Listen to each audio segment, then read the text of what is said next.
दोस्तों, कहानी की शुरुआत में हमें एक लड़का दिखाया जाता है जिसका नाम अकीरा था।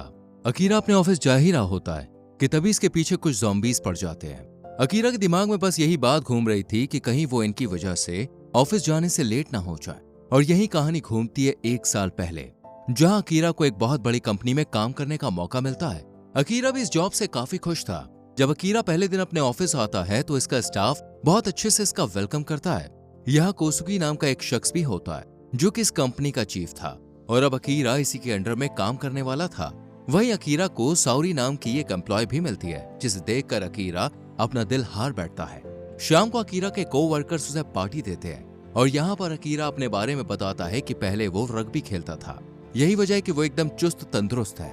जब पार्टी खत्म होती है तो अकीरा इन सबको बाय बोलकर अपने घर जाने लगता है, पर कोसुकी उसे बताता है कि हमें दोबारा ऑफिस जाना है क्योंकि अभी बहुत काम बाकी है। ये कंपनी अपने वर्कर्स को बहुत काम देती थी, जिस वजह से वर्कर्स लेट नाइट ड्यूटी करते थे।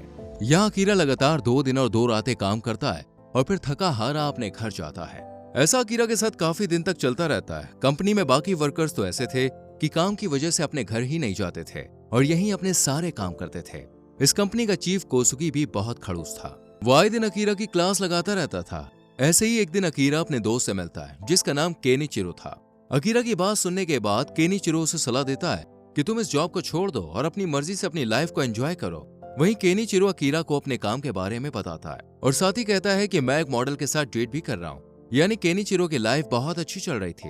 ये देखकर अकीरा को काफी बुरा लगता है और वो केनिचिरो के साथ झगड़ना शुरू कर देता है। वहीं ऑफिस में भी उससे कोई ठीक से बात नहीं करता है और सिर्फ साउरी ही उसका ध्यान रखती थी। इन सबसे अकीरा काफी डिप्रेस्ड हो गया था, लेकिन वो फिर से इस जॉब को नहीं छोड़ता है क्योंकि उसे लगता है कि कहीं दूसरी कंपनी में इससे ज्यादा स्ट्रिक्टनेस और काम हुआ तो, इसलिए वो यही काम करता है। एक दिन इन सबसे परेशान होकर अकीरा जब सुसाइड करने जा रहा था तो हमें इसके पीछे एक ज़ॉम्बी दिखता है। यहाँ पे हर जगह ज़ॉम्बी वायरस फैलना शुरू हो गया था। अगले दिन जब अकीरा अपने घर से नीचे उतरकर ऑफिस जा रहा होता है तो उसे अपना ही पड़ोसी किसी दूसरे इंसान को खाता हुआ मिलता है और यह अकीरा पर भी अटैक कर देता है। और यहाँ पे कहानी शिफ्ट होती है प्रेजेंट में, जहाँ अकीरा इन सब ज़ॉम्बीज से बचने के लिए यहाँ से भाग जाता है। इसी बीच एक हवाई जहाज निकल कर आता है जिसपे आग लग गई थी। अकीरा चारों तरफ देखता है तो उसे पूरा शहर तबाह मिलता है और अब सभी लोग ज़ॉम्बी बने हुए थे। ये देखकर अकीरा ऑफिस नहीं जाता और खुश होने लगता है क्योंकि इसे काफी लंबे समय बाद छुट्टी मिली थी। अकीरा सोचने लगता है कि अब उसे क्या करना चाहिए। तभी अकीरा को साउरी का ख्याल आता है और वो साउरी को मैसेज करता है। साउरी बताता है कि वो ठीक है और साथ ही अकीरा को अपनी लोकेशन भी भेजती है। इसके बाद अकीरा पाइप से नीचे उतरकर बाहर जाने लगता है और तभी उसे अपने 2 पड़ोसी मिलते हैं जो कि ज़ॉम्बीज से छुपे हुए थे। अकीरा इन्हें बताता है कि वो बाहर घूमने जा रहा है और रात में इनके खाने के लिए भी कुछ ले आएगा और फिर वो अपनी साइकिल उठाकर साउरी के घर पर आ जाता है जहाँ डोर पहले से ही अनलॉक था। अब अकीरा अंदर जाता है तो साउरी बहुत ज्यादा डरी हुई मिलती है क्योंकि उसके बॉस ने उस पर अटैक कर दिया था। इन दोनों का लव रिलेशन था, लेकिन अब ये ज़ॉम्बी बन गया होता है और फिर ये दोनों इसे मार देते हैं।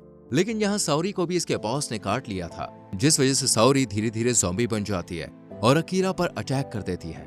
ये देखकर अकीरा साउरी को अपने दिल की बात बताता है और फिर डोर अनलॉक करके यहाँ से चला जाता है। जब अकीरा पाइप से अपने घर जा रहा होता है तो उसे अपने पड़ोसी का घर खून से सना हुआ मिलता है, जिसे देखकर अकीरा को लगता है कि इन्हें भी ज़ॉम्बी ने मार दिया। ये देखकर अकीरा तय करता है कि अब वो सिर्फ वही चीजें करेगा जो कि हमेशा से करना चाहता है। अकीरा कॉपी में इन सब चीजों को लिखता है, जैसे रूम साफ करना, बाइक चलाना, बालों को कलर करना और एयर होस्टेस के साथ ड्रिंक करना। वो चाहता है कि ये सभी शौक पूरे करने के बाद भले वो ज़ॉम्बी क्यों ना बन जाए, उसे कुछ भी अफसोस नहीं। अगले दिन अकीरा अपना रूम साफ करता है और फिर मार्केट जाकर खाने पीने का सामान लाता है और फिर सलून में जाकर बाल भी कलर करवाता है। लेकिन उसे ये कलर अच्छा नहीं लगता, इसलिए वो फिर से ब्लैक बाल रख लेता है। अब अकीरा बिल्डिंग पर अपना पोर्ट्रेट बनाता है और फिर पटाखों की दुकान से बहुत पटाखे लेके आता है। लेकिन रास्ते में आते वक्त अकीरा के पीछे ज़ॉम्बीज लग जाते हैं, जिनसे बचने के लिए वो साइकिल को यहीं छोड़कर यहाँ खड़ी बाइक पर सवार होकर इनसे दूर चला जाता है। यानी अब अकीरा का बाइक चलाने का सपना भी पूरा हो गया था। रात में अकीरा एक टावर के पास जाता है और पटाखों को छुड़ाने लगता है। एक दिन में अकीरा ने अपनी काफी विशेष पूरी कर ली थी। अगले दिन अकीरा सॉस लेने के लिए स्टोर जाता है, जहाँ उसकी मुलाकात शिजुका नाम की लड़की से होती है जो कि बहुत खूबसूरत थी।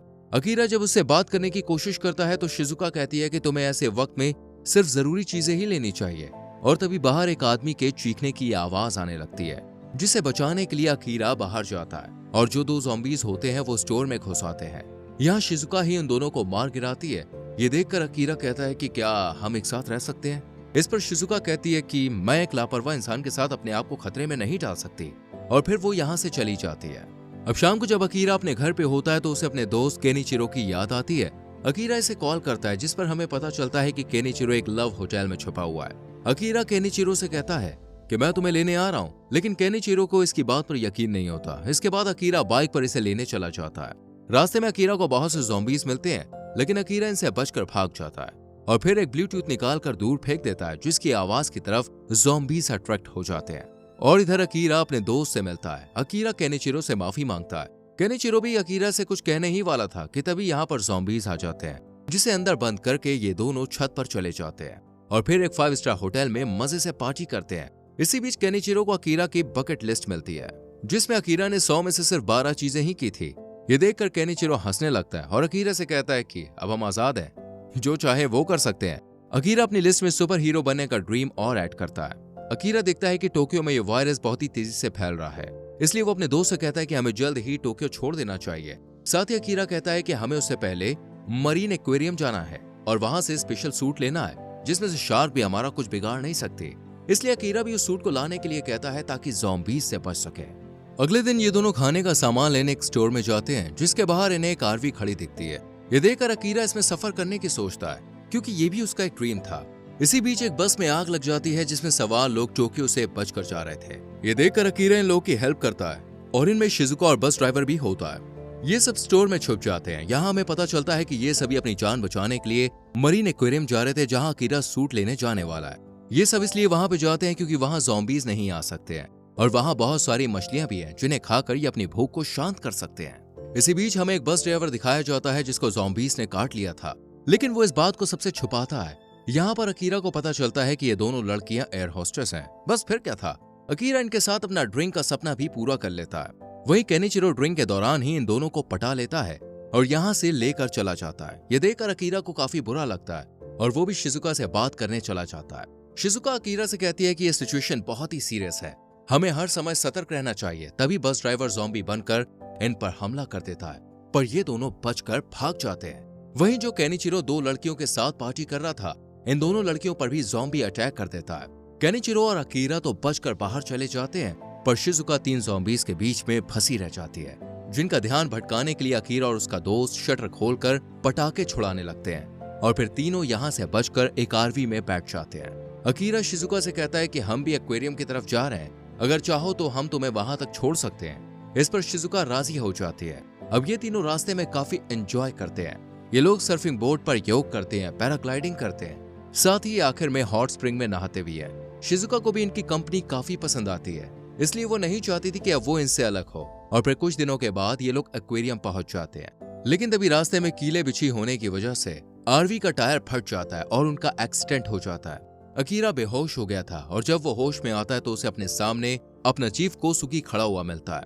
पहले तो अकीरा को यकीन नहीं होता, लेकिन फिर बाद में पता चलता है कि कोसुगी यहाँ एड शूटिंग के लिए आया था, लेकिन इन हालातों को देखते हुए उसने यही अपना काम जमा लिया था। अब जो भी यहाँ ज़ॉम्बी से बचने के लिए रहने आता है, कोसुगी उन सब लोगों से जबरदस्ती काम करवाता है और ये लोग भी खाने की वजह से चुपचाप इसकी बात मानते हैं, क्योंकि यहाँ खाने के लिए बहुत सारी मछलियां थी। अकीरा को अपने पड़ोसी भी दिखते हैं, जिन्हें वो मरा हुआ समझ रहा था। अब शिजुका और केनिचिरो को भी यहाँ काम पर लगा दिया जाता है। कोसुगी अकीरा को दिखाता है कि उसके मेन डोर पर बहुत सारे ज़ॉम्बीज बंद कर दिए हैं, ताकि कोई भी यहाँ से खाना ना चुरा सके। और जब खाने के ट्रक्स यहाँ आते हैं तो ये लोग आवाज की मदद से इन्हें एक तरफ कर देते हैं और ट्रक आसानी से अंदर आ जाते हैं। कोसुगी अकीरा से कहता है कि अगर तुमने यहाँ काम नहीं किया तो तुम्हारे दोस्तों को इन ज़ॉम्बीज का निवाला बना दिया जाएगा। ये सुनकर अकीरा यहाँ काम करने लगता है। यहाँ पर इन लोगों को बहुत ही कम खाना दिया जाता है। ये देखकर अकीरा को काफी गुस्सा आता है, लेकिन अकीरा का पड़ोसी उसे शांत कर देता है और कहता है कि वो तुम्हारे साथ हमें भी फेंक देंगे। अकीरा भी इसकी प्रेग्नेंट वाइफ को देखकर कुछ नहीं करता। अगले दिन सप्लाई ट्रक में धोखे से एक ज़ॉम्बी अंदर घुस आता है और वहीं अकीरा का पड़ोसी शिजुका और अकीरा को लेकर बाहर पार्किंग एरिया में आ जाता है, ताकि ये लोग किसी भी कार में बैठकर यहाँ से बचकर भाग सकें। लेकिन इसी बीच उस ट्रक में ज़ॉम्बी निकलकर हमला कर देता है। आवाज को सुनकर ये सब ज़ॉम्बी भी बाहर निकल आते हैं और एक्वेरियम के अंदर घुस जाते हैं और इन्हें एक बड़ी सी शार्क निकल जाती है। वहीं दूसरी तरफ शिजुका और उसका दोस्त अकीरा से कहते हैं कि तुम्हें यहाँ से निकलकर अपने सपने पूरे करने चाहिए। इनकी बात मानकर अकीरा भी कोसुगी से साफ इनकार कर देता है कि अब वो यहाँ काम नहीं करेगा, भले ही वो उसे ज़ॉम्बीज के हवाले क्यों ना कर दे। इसी दौरान यहाँ ज़ॉम्बीज आ जाते हैं और इसी भगदड़ में अकीरा अपने साथियों को लेकर एक कमरे में छुप जाता है, लेकिन तभी उसे कोसुगी का ध्यान आता है, जो कि अब बाहर ही था। इसे लेने के लिए ये लोग फिर से बाहर जाते हैं और देखते हैं कि एक शार्क पानी से निकल आई है, जो कि अब ज़ॉम्बी बन चुकी है। लेकिन इन लोगों को लगता है कि यह पानी से निकलकर जमीन पर इन्हें कुछ नुकसान नहीं पहुंचाएगी। और तभी शार्क में से उन लोगों के पैर निकलने लगते हैं, जो कि मछली के पेट में है, इसलिए ये इनकी तरफ चलकर आने लगती है। ये देखकर फिर से सभी लोग कमरे में चले जाते हैं, लेकिन कोसुगी फिर से बाहर ही है। इसलिए कोसुगी को बचाने के लिए ये लोग वही स्पेशल सूट पहनकर बाहर आते हैं और शार्क ज़ॉम्बी से लड़ने लगते हैं। इधर शिजुका इन ज़ॉम्बी को हटाने के लिए 2 माइक ऑन करके पानी में फेंक देती है, जिसे देखकर सभी ज़ॉम्बीज पानी में कूद जाते हैं। लेकिन शार्क दोस्तों अभी भी इनके पीछे थी, इसलिए शिजुका तय करती है कि बैटरीज हाथ में लेकर इसी मुक्के से इसकी नाक पर हिट करेगी, क्योंकि शार्क की नाक काफी कमजोर होती है। और शिजुका के कहने पर अकीरा ठीक ऐसा ही करता है और शार्क यहाँ बैटरी के करंट की वजह से मारी जाती है। इसके बाद ये सभी लोग ये जगह छोड़कर चले जाते हैं और रास्ते में केनिचिरो ड्रीम में लिखता है कि वो कॉमेडियन बनना चाहता है। वहीं शिजुका भी अपने ड्रीम में बताती है कि वो एक डॉक्टर बनना चाहती है और यहीं से इनकी नई लाइफ की शुरुआत होती है। दोस्तों आपको वीडियो कैसी लगी कमेंट जरूर करना, वीडियो को लाइक और शेयर भी करना। आने वाली वीडियोस को देखने के लिए चैनल को सब्सक्राइब करके बेल आइकन प्रेस करें, जिससे आने वाली वीडियोस आपसे मिस ना हो। मिलते हैं अगली वीडियो में, बाय बाय।